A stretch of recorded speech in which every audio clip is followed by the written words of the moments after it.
Então, nós vamos começar aqui a continuação da nossa sessão de hoje, onde o Caio, que é nosso R1, vai fazer para a gente uma revisão sobre os conceitos mais atuais que existem, mais novos, mais atuais, sobre edema cerebral, principalmente sobre a fisiopatologia do edema cerebral.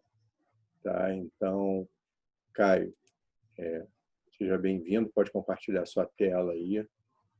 Obrigado, chefe. Vou iniciar o compartilhamento aqui. Bom dia a todos. Vamos lá. Vocês estão conseguindo ver minha tela? Sim. Vocês conseguem ver meu mouse? Sim, pode começar aí. Perfeito. Perfeito, gente. Então, bom dia, mais uma vez. Obrigado pelo convite do chefe, né, para rever esse tema. Apesar daquele título alegórico que foi divulgado, a gente vai falar hoje sobre fisiopatologia e classificação do edema cerebral. Inicialmente, a gente ia falar sobre dinâmica intracraniana também. A gente resolveu dividir a apresentação em duas partes, para ficar uma coisa um pouco mais concisa. E vamos lá. Então, primeiro, tratando os objetivos da aula, primeiro abordar a doutrina de Monro-Kelly de forma rápida, alguns outros princípios fisiológicos da dinâmica intracraniana e de que forma isso se vincula com o edema cerebral, alguns conceitos centrais do edema cerebral, as 4 forças de formação do edema cerebral, de que forma que a gente pode sistematizar esse estudo, e um resumo e aplicações de forma um pouco mais sintética, um pouco mais prática, de que forma que a gente pode aplicar isso na nossa realidade. Então, para iniciar com alguns princípios fisiológicos, primeiro a dinâmica a doutrina de Monro-Kelly foi descrita em 1733, ela deriva, é algo muito presente no nosso imaginário, na nossa prática, mas ela versa que o crânio, a calota craniana é uma caixa rígida e indistinguível, o conteúdo dessa caixa é sangue, cérebro e líquor, o cerebrospinal fluid aqui. E dessa doutrina a gente inclui que o aumento do volume de um desses componentes ocorre às custas da mobilização dos demais componentes. E a essa propriedade aqui a gente dá o nome de reserva pressórica funcional. Os desbalanços para além dessa reserva pressórica funcional, ou seja, para excedendo essa reserva pressórica funcional, a capacidade desse sistema de deslocar esses componentes determinam um aumento da pressão intracraniana. Aqui essa imagem mostra isso para a gente, que a gente tem um estado normal, onde a PIC está normal, aqui os conteúdos dessa calota, cérebro, líquor, e aqui o conteúdo sanguíneo, dividido entre venoso e arterial, num estado onde a gente tem um efeito de massa, alguma lesão exercendo um efeito de massa aqui, a gente tem inicialmente um deslocamento do líquor, depois a gente começa a ter um deslocamento do conteúdo venoso, em um segundo momento, mas ainda com a PIC normal, ao passo que quando a gente tem a progressão desses desbalanços fisiopatológicos, a gente tem essa massa exercendo um efeito grande o suficiente, a gente tem ainda uma exacerbação do deslocamento do líquido, do deslocamento venoso, mas a gente já tem uma elevação da pressão intracraniana. E de que forma que isso é importante para a gente? De que forma que entender a reserva pressórica funcional, de que forma que isso determina o aumento da PIC, isso é importante para a gente? Porque é uma causa tratável de declínio e deterioração da função neurológica. Isso faz parte do nosso dia a dia, faz parte da nossa prática diária. Então, muito rapidamente aqui falando sobre a reserva pressórica funcional, a complacência cerebral está muito atrelada a essa propriedade de reserva pressórica funcional. Lembrando aqui mais uma vez que 80% do peso do parênquima cerebral é água, e que 15% desse peso, só 15% está no compartimento extracelular, ou seja, o demais conteúdo, os demais percentuais estão no compartimento intracelular, que é um ambiente muito suscetível à osmose, muito suscetível então à dinâmica dos fluidos. Então, aqui falando especificamente da complacência cerebral, o que é a complacência cerebral? É uma propriedade que diz que o tecido tem uma capacidade de aceitação de volume, nos estados de alta complacência, a gente tem uma variação de volume positiva determinando uma pequena variação pressórica. Isso aqui é um estado de grande complacência cerebral do tecido fisiológico. A gente vê que a PIC cresce pouco de acordo com uma variação positiva de volume, ao passo que em estado de baixa complacência, alta elastância, que é exatamente o contrário da complacência cerebral, a gente tem uma pequena variação de volume determinando uma grande variação de pressão, um desbalanço realmente da pressão intracraniana, né? E a complacência e a elastância cerebral são determinados principalmente pelo volume intracraniano, como a gente viu na doutrina de Morro-Kelly, e também pelo edema cerebral, que é o escopo da aula de hoje, né? Então, de que forma que o edema determina o decréscimo da complacência cerebral, né? Primeiramente, o que é edema cerebral? Edema cerebral é o acúmulo patológico da massa de água no compartimento intracelular, no compartimento extracelular ou em ambos, né? Essa visão aqui dicotômica, né, desses compartimentos, essa divisão compartimental, seja no extracelular ou no intracelular, ela foi descrita por Clatson em 87, né, que é um pesquisador que sistematizou pela primeira vez e organizou para a gente essa de forma um pouco mais didática, né, essa divisão dos edemas cerebrais. E o edema extracelular, né, foi o que foi chamado de edema vasogênico, né, tão conhecido edema vasogênico por a gente, que decorre do desbalanço pressórico oncótico, ao passo que o edema intracelular, o edema citotóxico, né, decorrido da degeneração metabólica. Isso aqui é uma visão dicotômica que a gente vai ver que não é tão simples assim, mas que é importante lembrar porque retoma alguns conceitos que fazem mais parte do nosso imaginário presente, né? E o que era descrito por ele é que havia uma via final comum, né, entre esses dois processos lesivos, entre esses dois processos de edema, no qual uma via inflamatória determina a morte celular e a perda de adesão endotelial, causando assim um prejuízo ainda mais acentuado, mais proeminente daquele tecido, daquele parênquima, né? Que a gente tem uma imagem ilustrando aqui o edema vasogênico, no qual a gente tem a perda das adesões interendoteliais, né, com escape de plasma, de filtrado para o espaço intercelular, ao passo que aqui a gente tem uma ilustração do edema citotóxico, no qual a gente vê aqui já o endotélio engurgitado, né, e os neurônios e glia, né, as células circunjacentes a essa capilaridade já também engurgitados e degenerados por conta do edema, ilustrando o edema citotóxico. Então, vamos tratar aqui de alguns conceitos fundamentais do edema, né? Primeiro, lembrar que a dinâmica de fluidos intracraniana ela é compartimental. Quais são esses compartimentos? Isso é sempre bom lembrar porque isso não faz tanto parte também do nosso imaginário, né? Primeiro, a vasculatura, que representa 100 ml, né? O líquor, cerebrospinal fluid, que representa outros 100 ml, o espaço intersticial, com mais 100 ml, e o espaço intracelular com 1.100 ml. Então, aqui a gente tem 85% do conteúdo intracraniano dentro de um espaço que é altamente suscetível ao efeito osmótico, ao efeito pressórico, né? Então, aqui, o edema cerebral, um outro conceito que o edema cerebral requer perfusão de uma fonte externa, né? Uma vez que o edema cerebral ele decorre justamente de um deslocamento de fluido externo ao parênquima. Isso aqui é uma constatação que parece óbvia, mas que dá para a gente o entendimento de que, ultimamente, o edema é um desbalanço do fluxo de água no conteúdo intracraniano, né? Isso aqui deriva algumas outras perguntas, principalmente sobre quais são essas fontes externas, né, que são fundamentais para a gente entender quais são as forças de formação do edema cerebral, né?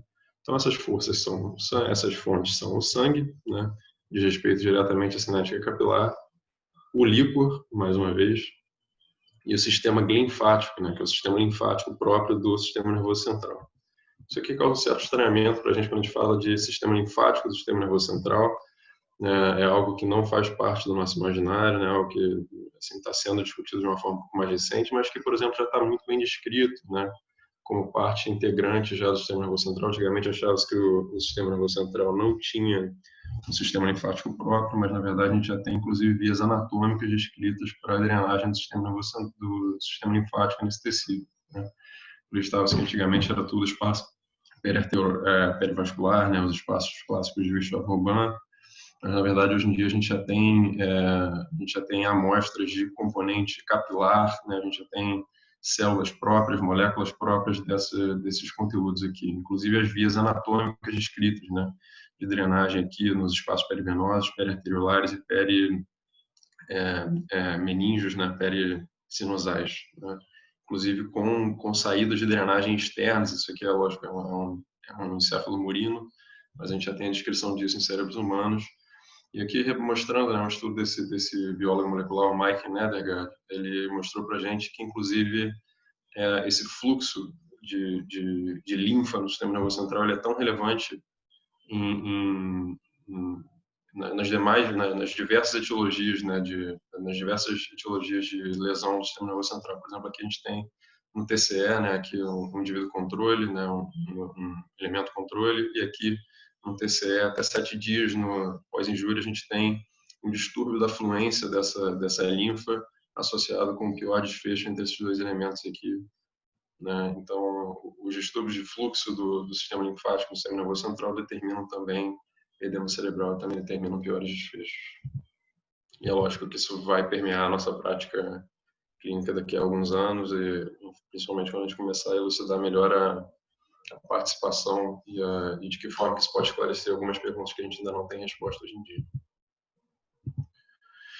Então, aqui tratando rapidamente de onde vêm, né, as teorias de formação do edema cerebral. Inicialmente, Starling descreveu, né, esse balanço transmembranal entre o equilíbrio pressórico, né, no qual havia uma pressão intracapilar exercendo uma pressão externa na saída do fluido, sendo contrabalanceada pela pressão intersticial, e a pressão coloidosmótica intravascular e extravascular também sendo contrabalanceada. Isso aqui é a visão mais clássica, né, a visão mais formal, que deriva aquelas forças de formação tanto do edema vasogênico quanto do edema citotóxico inicialmente, né? Mas a gente vê que isso não é tão simples assim, né? A gente tem o fluxo intercapilar, a gente tem o fluxo interendotelial, né, ao qual a gente atribui um coeficiente K para a intercapilaridade. A gente tem também que essa microvasculatura ela é diferente, os diversos estágios dessa microvasculatura são diferentes, então a gente tem coeficiente de reflexão proteica, né, coeficiente de reflexão dos diversos componentes plasmáticos em locais diferentes dessa microvasculatura. Então, assim, essa imagem aqui é para ilustrar para a gente que essa dicotomia, né, essa visão um pouco mais clássica, ela, na verdade, é muito multifatorial. A gente tem diversos fatores influenciando nessa equação de Frank-Starling aqui, que inicialmente postulou os preceitos do edema cerebral, né? A gente tem aqui a sobreregulação das aquapolinas, que são moléculas que hoje em dia tem um chamado para investigação muito importante, né? Já tem alvo molecular da gente, né? Principalmente a aquapolina tipo 4, que é expressa em astrócito. A gente vai falar um pouquinho mais na frente, né? Aqui os marcadores pró-apoptóticos, os marcadores inflamatórios, né? Ativação endotelial, as moléculas de antioxidação, né? O óxido nítrico, bem como também a dinâmica perissórica. Ela não é tão simples assim, ela é influenciada pelo canal iônico, né? Pelo conteúdo total de proteína plasmática, pela sobrecarga de fluidos. Então, não é de nosso interesse ficar abordando cada um desses componentes aqui, mas esse slide é para ilustrar o quanto que isso aqui é multifatorial e o quanto que ele não atende, quanto que a dinâmica dicotômica entre citotóxico e vasogênico é uma coisa mais instrumental, mais alegórica do que aplicável propriamente, né? Então, essa dicotomia aqui, na verdade, ela vai se subdividir, ela vai ser explorada e aprofundada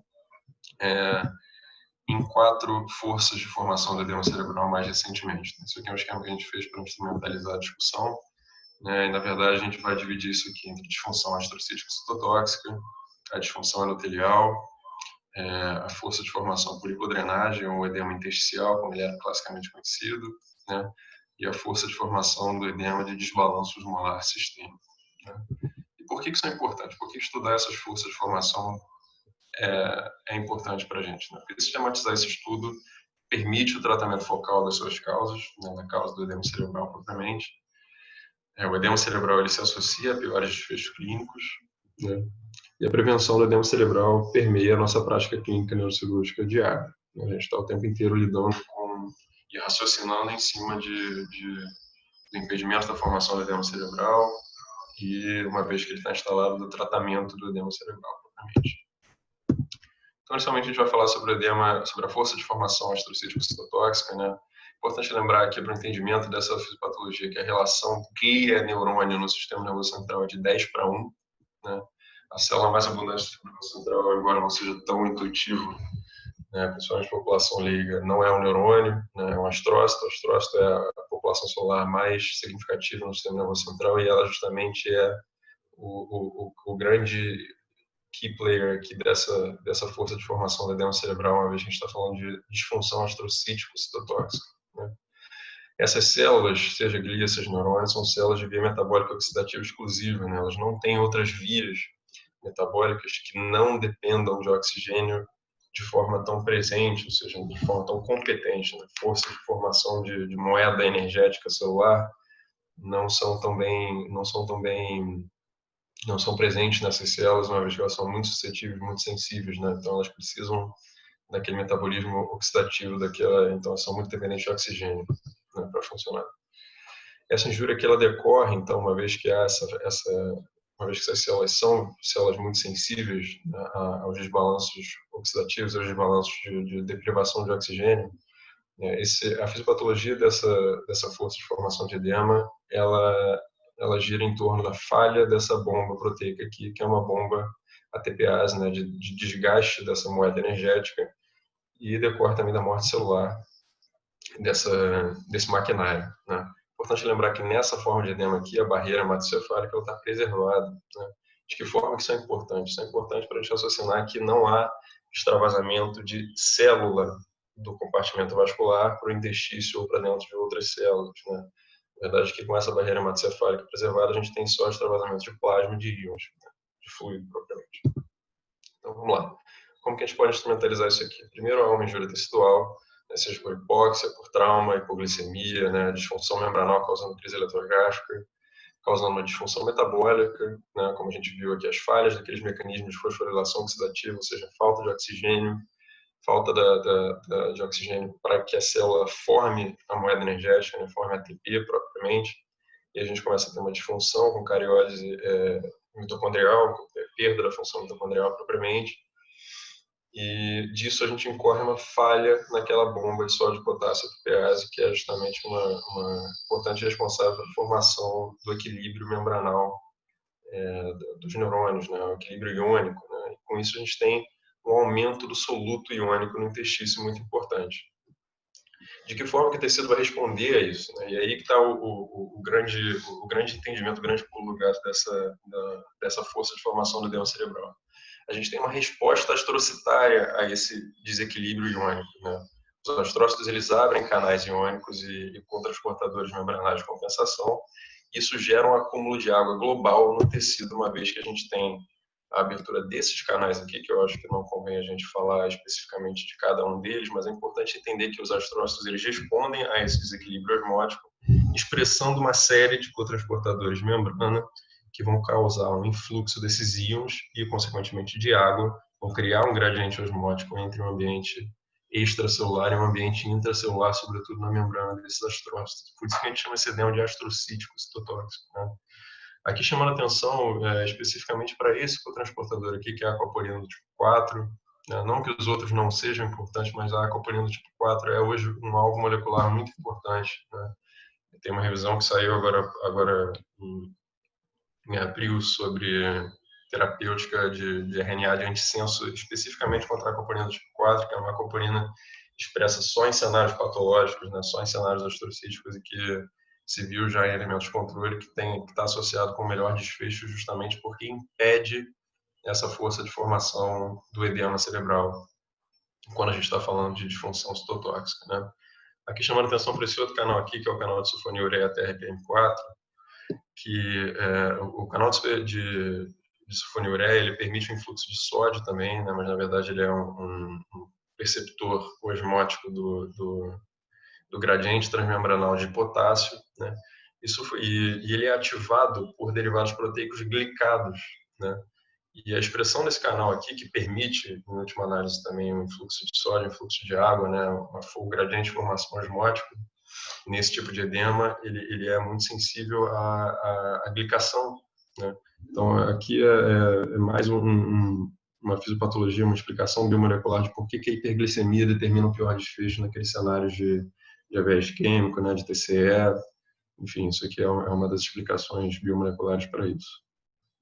Né? Então, retomando de forma, se a gente for esquecer tudo que foi dito até agora, né, de que forma que a gente pode resumir o edema de disfunção astrocítica citotóxica, né? Ele decorre de uma falha metabólica e os astrócitos respondem de alguma forma, né, com compensação astrocitária.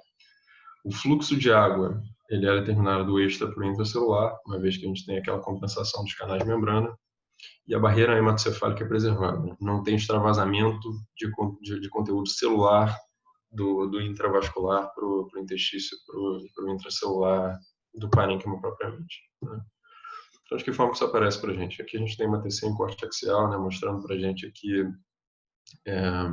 uma perda da transição córtico-subcortical aqui no infarto cerebral médio esquerda, né? Aqui numa ressonância magnética ponderada em DWI também, né? Mostrando aqui um infarto precoce de cerebral média à direita, com 3 horas de progressão, aqui essa hiperintensidade bem mais salteada, né? Ainda bem menos consolidada, por exemplo, do que esse outro corte axial de ressonância em DWI mostra para a gente nessa cerebral média à esquerda, aqui, né? Com 6 horas de progressão. Mais uma vez mostrando essa hiperintensidade aqui que denota para a gente esse acúmulo de líquido e esse edema cerebral focal naquela área que foi infartada. Progredindo aqui, dando sequência, a gente vai falar então da força de formação de edema cerebral na disfunção endotelial. Antigamente, o edema vasogênico, importante lembrar que o edema vasogênico está inserido aqui dentro dessa força de formação, mas na verdade, hoje em dia, com uma maior compreensão desses integrantes biomoleculares, uma vez que a gente tem mais recursos para estudar a fisiopatologia desse edema, a gente viu primeiro que ela é uma disfunção sequencial, né? O edema vasogênico é uma disfunção sequencial, essa força de formação na verdade, ela tende a uma sequência que inicia-se com a ativação endotelial. Por isso que essa força de formação é justamente por conta da disfunção endotelial, né? Em geral, ela decorre de uma injúria extrínseca ao parênquima, e nesse caso aqui, realmente, se a gente tem a cascata concretizada, a cascata finalizada, a gente tem a perda da integridade da barreira hematocefálica, né? A conversão hemorrágica propriamente. E aí sim, a gente tem o extravasamento do conteúdo celular do intravascular para o interstício e para o parênquima cerebral. De que forma que a gente vai raciocinar em cima disso aqui, né? Primeiro, a gente tem uma injúria extrínseca, né? Seja por infecção, por trauma, tumores primários, né? Metástases, hematomas, determinando uma ativação endotelial, né? Através de uma sinalização extrínseca endotélica, lógico que é por mediação inflamatória, por ativação direta do sistema imunológico, né? E essa ativação endotelial, inicialmente, ela, da mesma forma que o edema citotóxico aumenta a expressão de cotransportadores na membrana dos astrócitos, propriamente, a disfunção metabólica causa isso, aqui a ativação imunológica do endotélio determina a expressão de cotransportadores muito parecidos na membrana do endotélio, inicialmente. Olha aqui, eu queria chamar a atenção de novo, mais uma vez, para aquele canal de sulfonilureia aqui sendo expresso, né? Mais uma vez para o canal de aquaporina sendo expresso. E em seguida, dando sequência, né, com essa ativação endotelial, a gente tem um aumento do soluto iônico no lume endotelial, inicialmente, no endotélio sendo engurgitado, né? Com o segmento dessa sinalização, com a sustentação, né, da sinalização imunológica, a gente tem a contração mioendotelial, que é justamente que permite a diapedese, né? Quando a gente tem ativação endotelial, a gente tem inicialmente a ativação daquele componente endotelial para permitir a adesão ao rolamento dos linfócitos, dos macrófagos, no sistema mononuclear fagocítico. E em seguida a gente tem a contração mioendotelial que permite a passagem dessas células, né? Isso aqui nada mais é do que a progressão inflamatória, a progressão imunológica natural, né? E de que forma que isso se traduz para a gente? A gente tem a perda daquelas tight junctions, que são as moléculas de adesão interendoteliais, né? Além da contração desse endotélio, né? O componente mioendotelial está atuando aqui nessa parte já de uma ativação um pouco mais tardia. E de que forma que isso se traduz praticamente, né, em efeitos práticos? Aqui, ao passo que aqui a gente tem, né, esse edema iônico, esse edema do lumen endotelial, inicialmente sendo o edema mais significativo, né, aqui a gente já tem gradiente osmótico. Nessa fase aqui, com a perda dessas adesões interendoteliais com a contração, a gente já tem extravasamentos de macromoléculas, né, que a gente já tem passar. O que é isso? É proteína.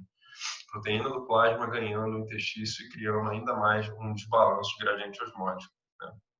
E com a sustentação dessa resposta, a gente tem a ruptura completa da barreira hematocefálica, o que a gente chama de conversão hemorrágica, e aí sim, os extravasamentos de componentes celulares, os extravasamentos de conteúdo plasmático celular para o interstício e para o parênquima, né?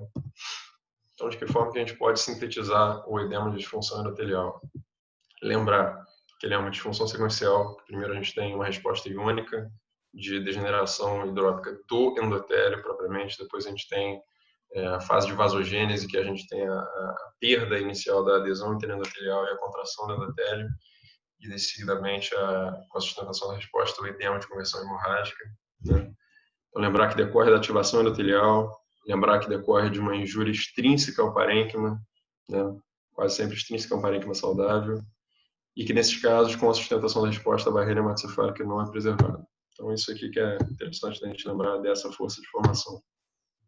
Essa imagem aqui ilustra para a gente muito bem essa progressão sequencial, né, que eu acho que é o que eu julgo ser mais importante desse edema, que inicialmente a gente tem aqui o edema iônico, né, com aquela expressão de cotransportadores de membrana no endotélio propriamente, permitindo um fluxo de água não só para o endotélio, mas para o interstício, né, com extravasamento de íons, né. Seguido com a sustentação daquela ativação aqui, a gente já tem aqueles sinalizadores, né, o fator de crescimento vascular endotelial, né, CCL2, que é um outro marcador de ativação linfocitária, o ANG2, que também é um fator de proliferação endotelial, causando essa retração endotelial, né, a contração endotelial e a perda daquelas adesões, né, as tight junctions, que são desmocinas de adesão interendoteliais, permitindo aqui, extravasamento de proteína plasmática, né, e criação de um gradiente osmótico cada vez mais significativo do ambiente intravascular para o interstício, né.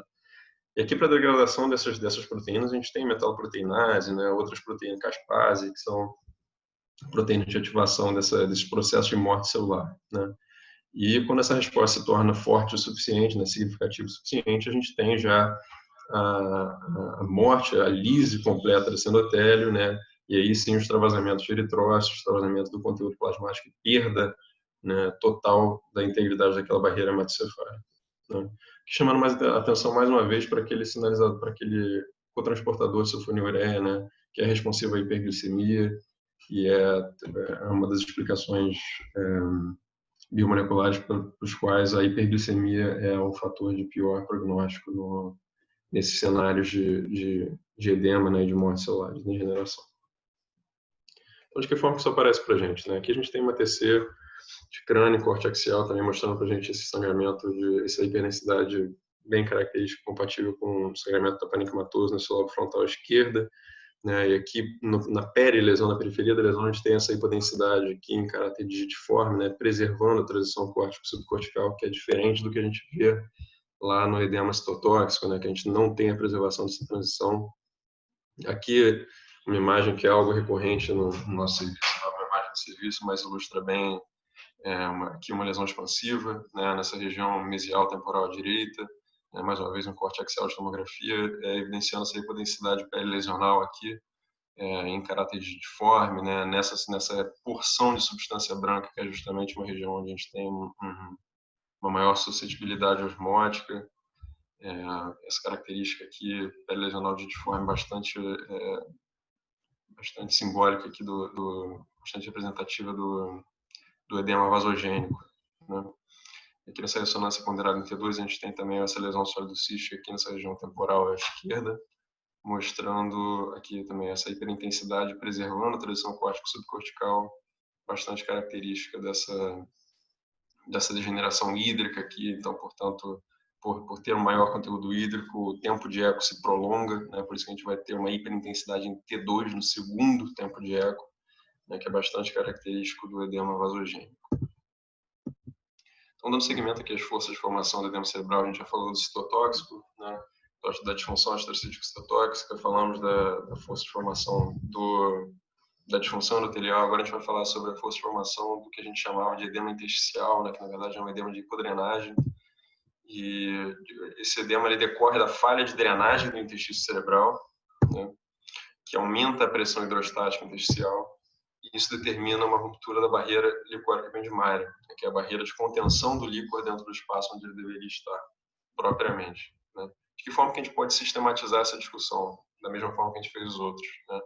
A obstrução ou um hipofluxo licórico, né? Seja por um hipofluxo venoso, né? Aumentando a pressão de filtração nos corpúsculos de Pacchione, nas granulações aracnoides.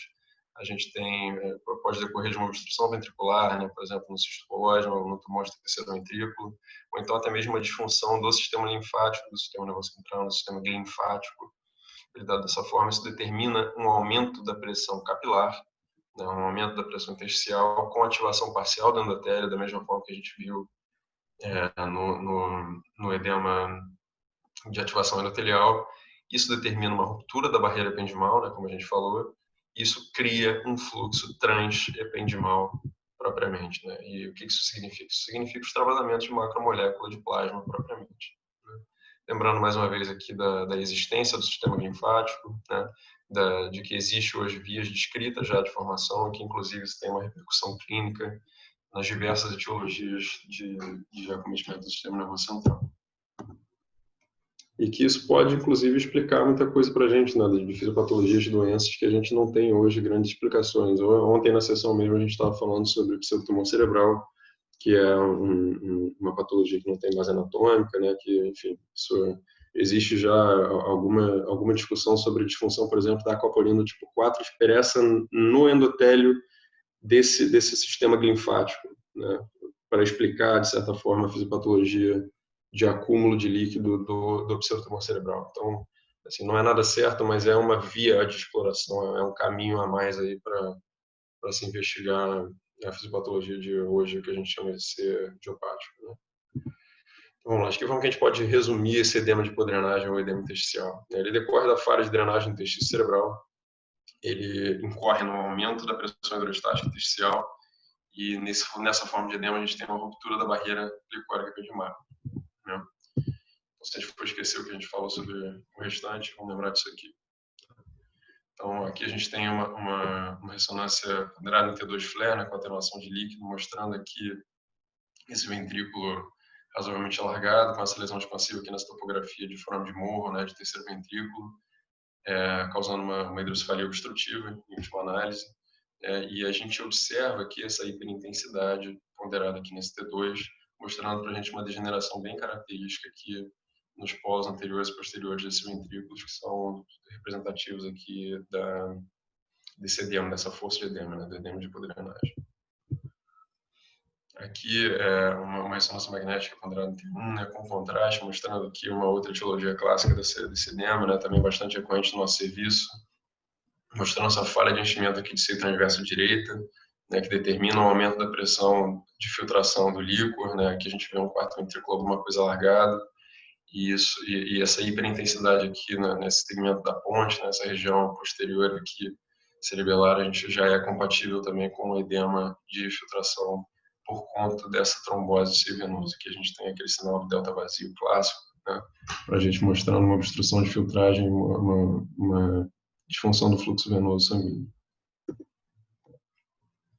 Passando para a última força de formação do edema cerebral que a gente vai discutir, que é a força do desbalanço osmolar sistêmico, né, que é lógico que a gente tem aqui uma participação iônica, né, na força de formação desse edema, mas ela não é ela é diferente das formas de desbalanço iônico que a gente discutiu, tanto na disfunção astrocítica citotóxica quanto na força de formação do edema de ativação endotelial, né? Então, a força de desbalanço osmolar sistêmico, ela decorre da diminuição da osmolaridade relativa do sangue. E aqui, repara que eu não coloquei, não se fala em desbalanço encefálico ou do sistema nervoso central propriamente, porque justamente para dar a noção para a gente de que essa força aqui, ela decorre de um desbalanço sistêmico, né, de um desbalanço externo ao sistema nervoso central propriamente, né?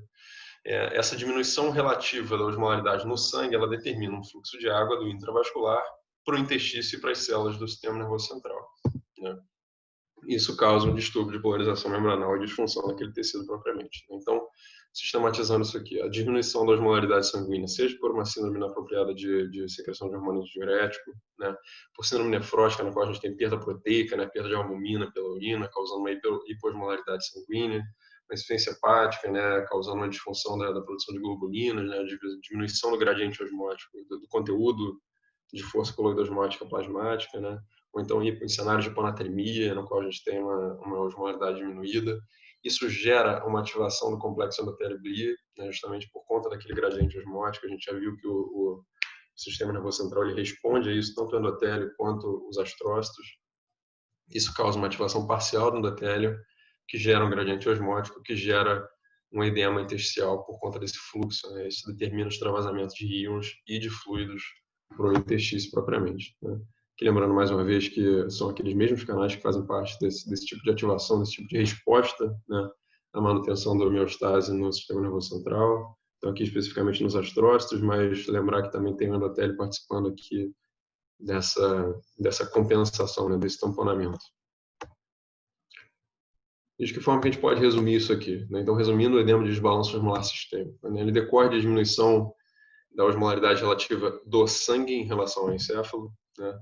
Nessa forma de edema, a gente tem o fluxo de água do intravascular para o interstício, para as células do sistema nervoso central, e isso incorre em distúrbios de polarização membranal e do funcionamento do neurônio, uma vez que o acoplamento elétrico dessas células é muito importante para o funcionamento, como a gente sabe, né? E de que forma que isso aparece para a gente, né? Aqui a gente tem uma ressonância magnética ponderada em T2 no corte axial de crânio, mais uma vez mostrando aqui no cenário de aponatremia uma degeneração aqui desse segmento da ponte, que é bem característico da mielinólise pontina. A gente tem também aqui essa hiperintensidade nessa região de substância branca, também mostrando para a gente o quanto que essas áreas são suscetíveis a esse efeito de desbalanço osmolar, né? Então, resumindo aqui as forças todas que a gente falou, né? Resumindo, o edema citotóxico primeiro, disfunção astrocítica citotóxica, ele decorre da falha metabólica do parênquima com compensação astrocitária.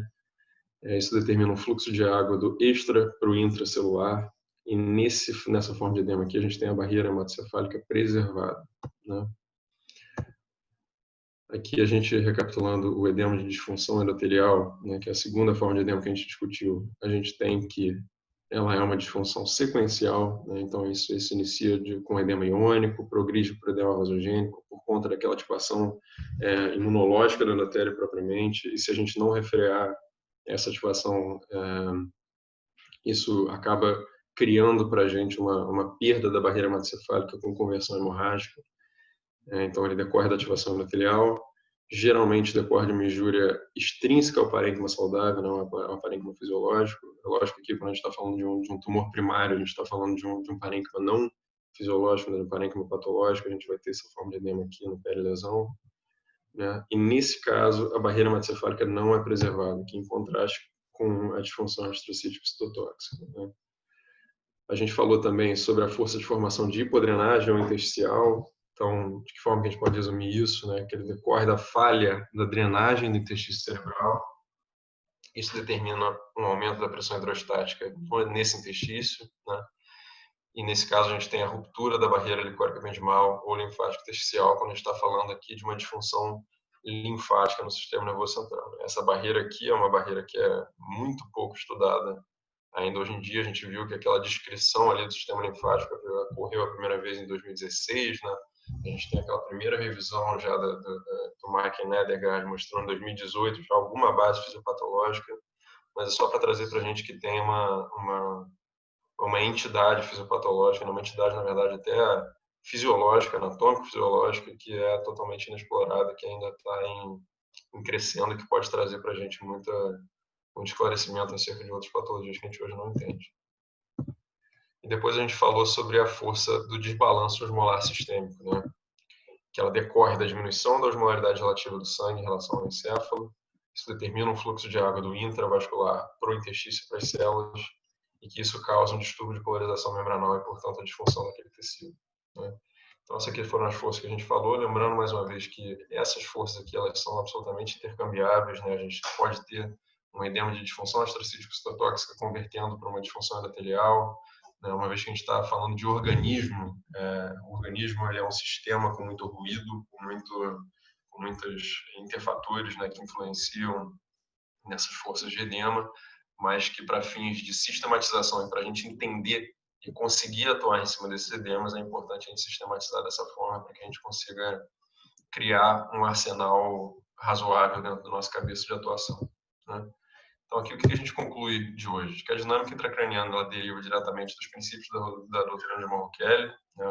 Hoje a gente está falando exatamente dos desbalanços, né, da perda da autorregulação cerebral e da ruptura da força de compensação pressórica dentro da doutrina de Morkelly. Em estados patológicos, a perda dessa autorregulação ela determina o aumento da pressão intracraniana e, portanto, a hipoperfusão tecidual. Então, o sofrimento desse parênquima, né? A perda dessa autorregulação ela se atribui sobretudo ao edema cerebral, que é o que a gente vem discutindo. A gente pode sistematizar as forças de formação desse edema em 4 tipos, né, que são ou citotóxico astrocítico, né, ou de disfunção astrocítica citotóxica. a força de formação de disfunção endotelial que decorre daquela ativação do endotélio, do desbalanço osmolar sistêmico ou de hipodrenagem intersticial também, né? E aqui chamar a atenção mais uma vez que o sistema nervoso central ele possui o sistema de fluxo intersticial linfático próprio, né? E isso pode ser causa de diversos acometimentos edematosos que hoje a gente não entende, né? Bem como pode representar uma frente terapêutica, né? Com novos alvos moleculares, com novos alvos terapêuticos para a gente combater diversas etiologias fisiopatológicas que hoje a gente ainda não compreende muito bem. Então, obrigado. Vou abrir para a gente discutir alguma coisa. Se a gente tiver alguma pergunta, também estou aberto às perguntas. Ok. Obrigado, Caio. Eu acho que foi uma revisão excelente, excepcional. E a gente vai abrir aí para os questionamentos já já. Uma coisa só que eu queria ressaltar aqui, cara, é o seguinte, que na fisiopatologia do edema citotóxico, como você falou, a falha da bomba de sódio e potássio, na verdade, ela faz o quê? Uma inversão do acúmulo de íons intracelular. Na célula, na homeostase normal, você tem mais potássio dentro da célula e mais sódio extracelular. Até porque esse potássio ele é necessário para a despolarização da membrana para mandar os impulsos neuronais. Exatamente. Quando você falha essa bomba, o sódio entra mais e o potássio sai dentro da célula. E essa entrada do sódio, como a gente sabe de todo sal, ele carrega a água, né? Então, tem todos aqueles mecanismos lá de abertura da água. Agora, o que vai matar a célula, na verdade, não é nem a entrada do sódio, nem a entrada da água, é a entrada junto do cálcio. É a entrada do cálcio na célula que vai desestruturar a citoarquitetura e levar à morte celular no estágio final. Na verdade, pessoal, foi até legal você ter falado isso, porque na verdade tem algumas vias de morte celular que a gente pode começar a discutir que decorrem dessa falha da bomba de sódio, potássio e DPase, né? Uma delas é justamente, como o senhor falou, esse influxo de cálcio.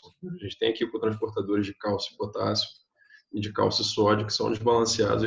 Quando a gente tem um acúmulo de cálcio no intracelular, a gente tem a via de morte celular da caspase do tipo 3, por exemplo, ela é sensível a cálcio, né? Isso é uma via de morte celular que vai estar funcionante vai ser engatilhada, né, por essa falha da bomba, mas na verdade a gente tem outros mecanismos de morte celular que também são desencadeados isso aqui. A falha na membrana, a falha do potencial elétrico da membrana, que vai estar lá normalmente em menos 70 milieletronvolts, né? Ela vai ser totalmente sacaneada por conta dessa falha da bomba aqui. Então, a gente vai ter esse potencial sendo levado a menos 20, e isso cria uma perda da capacidade de despolarização daquele tecido, né? Quando a gente está falando de astrócito, propriamente, a gente não fala nem de polarização, mas a gente vê um acúmulo físico de água dentro dessa membrana do astrócito a ponto que ele não aguenta. E a gente tem a cariólise, né, a perda da integridade dessa membrana fosfolipídica, que também determina a morte celular. Então, não é só a degeneração da água ali dentro. A gente tem o cálcio, a gente tem a falha da membrana, né? São vários os mecanismos de morte celular. E só para pontuar, para reforçar, o canal de aquaporina 4 é o principal canal de entrada de água dentro da célula em condições fisiológicas. Ele abre e fecha e permite a passagem de água. Então, nessa falha da bomba aí, dessa falha neuronal, o canal se abre totalmente e a água passa livremente pela barreira hematocefálica, que normalmente ela é fechada por causa dessa aquaporina. Sim. Então, é isso aí. Vamos abrir para discussão.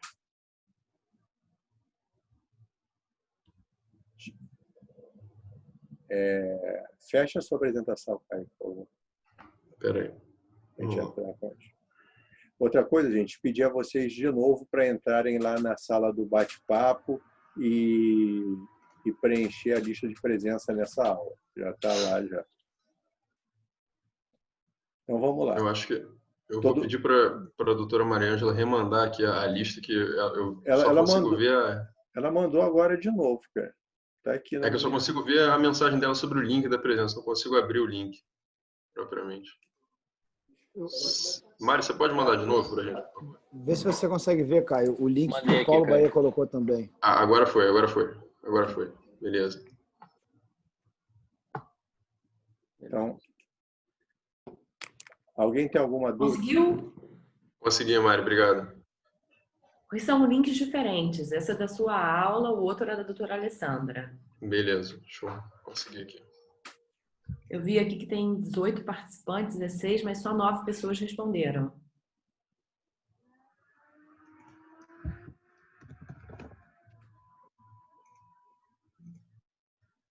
Gente, todo mundo entendeu tudo, todo mundo entendeu a nova fisiopatologia, os novos conceitos, entendeu por que o edema é digestiforme no edema vasogênico, no citotóxico não é. Uhum. Eu acho interessante a gente... Primeiro, Caio, parabéns, cara. É muito boa, assim, muito didática. Você mandou muito bem. Eu acho interessante a gente... que justamente isso reflete muito o que a gente vê na imagem, né? Porque quando a gente pega um edema vasogênico, por exemplo, né? Um edema que vai acumular, segundo essas explicações que a gente acabou de ver, vai acumular água no espaço intersticial, né? Então, aquele edema é um edema que respeita a transição córtico-subcortical, justamente porque no córtex a gente tem menos espaço intersticial e mais espaço ocupado por célula do que na substância branca, por exemplo. E no edema citotóxico, por exemplo, como a água vai entrar para o espaço intracelular, ela não vai respeitar esse limite, né? Porque o espaço intracelular vai estar acometido da mesma forma. Então, você vai ver aqueles infartos em cunha do AVE, por exemplo, coisas assim. Acho interessante que a gente consegue correlacionar a fisiopatologia não só com a clínica, mas também com a imagem. Quando a gente entende que na córtex cerebral você tem mais corpos de neurônio e na substância branca você tem mais projeção axonal de neurônio, então fica fácil você entender que no edema vasogênico ele segue aquela substância branca, que tem aquele aspecto digestiforme que vai por vários caminhos. Sim, sim. Isso aí. Uma coisa que a gente não sabe ainda, a gente não entende, na verdade, o efeito do corticoide no edema vasogênico, na verdade, é pela ação anti-inflamatória e pela redução da expressão imunológica daquelas interleucinas inflamatórias todas que causam aquela abertura ali das tag junctions e tudo. Agora, o que a gente não sabe, na verdade, e tem gente que faz alguma referência a isso, é porque no edema vasogênico do trauma, o corticoide ele não é, teoricamente, tão bom quanto nos outros edemas vasogênicos. Mas tem gente, o professor Zarruquillo, ele propõe naqueles edemas contusionais tardios o uso de corticoide. É a única situação no trauma que ele usa corticoide, quando ele tem uma descompensação naquelas contusões que edemaciam tardiamente. Tardio quanto, chefe? 3 dias? 72 horas? Dentro da evolução da contusão. Às vezes 3 a 5 dias. O cara internado na enfermaria. Na enfermaria ele está bem, está evoluindo bem, daqui a pouco aquela areipodência de edema se descompensa e... Ele usa dexametasona. Usa dexametasona nessas situações. Mas quando você vai ver os trabalhos que mostram o uso do corticoide no trauma, ele prescreveu completamente o uso do corticoide no trauma. Mas eu acho que não foi nesse estudo estudado essa porção separada de trauma. De uma forma global, não funciona. Então, pessoal, isso é até interessante você ter falado, porque quando a gente começa a analisar, isso é um exemplo clássico de por que a gente entender a fisiopatologia do edema traduz para a gente uma aplicação clínica razoável, né? Quando a gente tem no trauma, a gente não tem só o edema vasogênico atuando. A gente tem o edema, principalmente o edema de sofrimento metabólico, né? O edema de sofrimento direto daquele tecido, né? E aí a via de formação do edema, ela é menos vasogênica e mais citotóxica, né? E aquela resposta dos astrócitos todos para tamponar aquele desbalanço iônico, né? Aquilo ali é uma resposta homeostática, né? O astrócito está atuando para combater o efeito deletério daquele gradiente osmótico. Então, até certo ponto, aquele edema, aquela degeneração dos astrócitos, ela não só ela não só não é patológica, como ela é fundamental para o funcionamento daquele tecido em primeira escala, né? Então, assim, e o corticoide, ele age impedindo a transcrição daqueles fatores de membrana dos astrócitos. Então, dentro desse cenário precoce de trauma, onde o sofrimento metabólico ainda é muito grande, o corticoide ele não vai ser benéfico. Ele vai, inclusive, tamponar aquela resposta que a gente, teoricamente, teria para combater aquela disfunção metabólica, né? E a verdade é que a gente tem no imaginário da gente que no edema traumático, que ele é vascular inicialmente. A gente tem isso no imaginário, a gente guarda isso na cabeça, mas isso não é realidade. A partir dos trabalhos de Marmaru que ele fez, ele mostra que esse edema é um edema misto. Ele é citotóxico e ele é vasogênico também. Mas ele tem um componente intracelular muito grande. Ele fez trabalhos de ressonância magnética muito interessantes, são trabalhos um pouco antigos, mas que provaram isso e mostraram isso para a gente. Então, diferente do que a gente tinha aquele imaginário, que na fase aguda você perde a autorregulação, o cérebro incha porque você perdeu somente a autorregulação, isso não é uma verdade. Sim, sim, é verdade. Eu acho que o Caio colocou isso indiretamente também quando ele falou sobre à medida que a história natural da doença progride, você tem uma progressão também das cascatas fisiopatológicas do edema. Então, às vezes, um tipo de edema dando lugar a outro. Ele falou do edema iônico, dando lugar ao edema vasogênico, dando lugar... Então, às vezes, você substituindo, né, com o tempo, um mecanismo de trauma, um mecanismo de edema pelo outro, você passe a ter um benefício com determinadas medicações que antes você não tinha, numa fase mais precoce da doença. E essa fisiopatologia ela é extremamente complexa e variada, então isso abre canais amplos para muitas pesquisas. Tem gente aí estudando o uso de um determinado hipoglicemiante oral porque ele atua no canal da sulfonilureia. A glibenclamida, professor, que é um bloqueador da sulfonilureia. Então, são vários canais de pesquisas que se abrem, bloqueadores de canal de cálcio, antiperoxidação, lipídica, tem muita coisa que pode ainda aparecer, ainda tem muita coisa para evoluir. Quando eu estava estudando para montar a aula, professor, tem umas revisões agora mais recentes que já mostram que existem drogas, lógico, né? Drogas caríssimas, drogas ainda em fase experimental, mas que bloqueiam a formação do RNA de formação daquela aquaporina tipo 4, que é específica de astrócito, né? E isso está associado a um melhor desfecho. Até comentei um pouquinho na aula, mas é só para mostrar o quanto que esse mecanismo biomolecular ela tem vários alvos farmacológicos para a gente, né? Então, hoje a gente já fala de bloqueio de antissenso, que é o bloqueio a acoplação do RNA mensageiro daquela proteína ali. Então, a proteína não é formada. A gente tem um bloqueio direto, que é um anticorpo contra aquela proteína, que impede a atuação dela. Então, tem até um paper bom que foi publicado agora em abril, comentei, até vou colocar aqui depois para a gente, que resume legal esse mecanismo de atuação na aquaporina, né, que mostra um efeito bem promissor aí. Uma outra situação também, quando a gente fala assim edema vasogênico, a gente tem no imaginário nosso que seja uma entidade fisiopatológica isolada. E ela não é, ela faz parte de um complexo que começa com edema iônico, que evolui para o edema vasogênico e para a transformação hemorrágica. Então, são várias etapas de um sistema vascular de edema. Né? O edema que você leu por hipodrenagem, Caio, seria também algum tipo de edema vasogênico? Não, o edema de hipodrenagem é o edema intersticial, Mariana, que a gente conhece como edema intersticial. Nós, classicamente, Mas, nós conhecemos na trombose é um edema por hipodrenagem. Exatamente, trombose. Então, do vaso. Então, ela é no vaso, mas ela não é por ativação endotelial, né? Que quando a gente sistematiza aqueles edemas, a gente está falando que é aquele edema da falha metabólica, o astrocítico citotóxico. O outro é o da ativação endotelial, né? Que é o edema vasogênico propriamente, né? Daquela progressão iônico, vasogênico e conversão hemorrágica. E o outro é quando a gente tem um edema de obstrução do fluxo licórico ou linfático, né?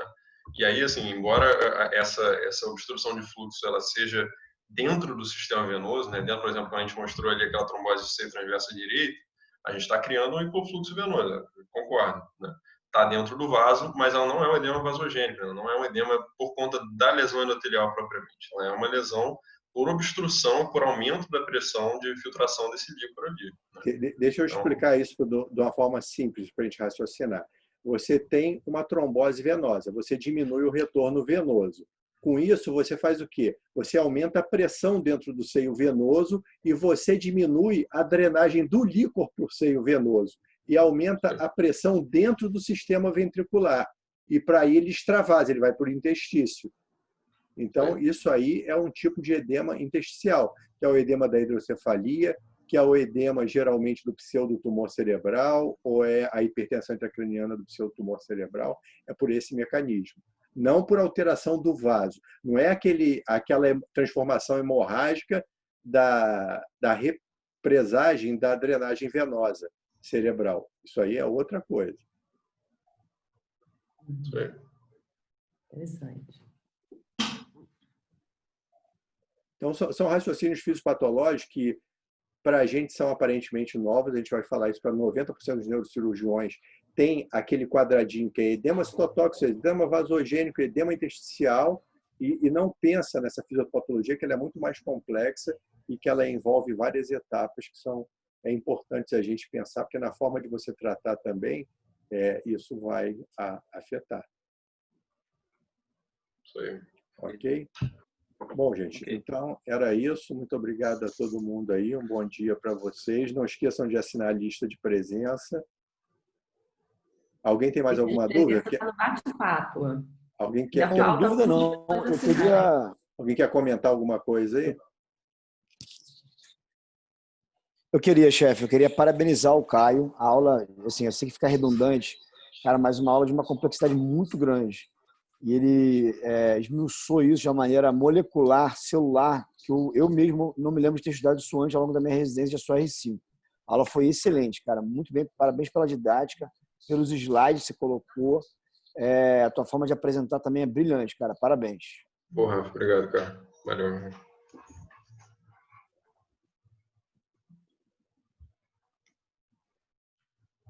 Bom, se ninguém tiver mais nada para falar, um abraço. E, Rafa, eu estou esperando, cara, me mandar o assunto do Rotom na sexta-feira. Tá bom. Uma pergunta. Então, é sexta-feira, próxima reunião? Sexta-feira anatomia. Essas aulas estão salvas, né? Estão sendo gravadas. Como é que a gente faz para acessar essas aulas, enfim, rever? Tá. Na verdade é o seguinte, eu preciso que me mandem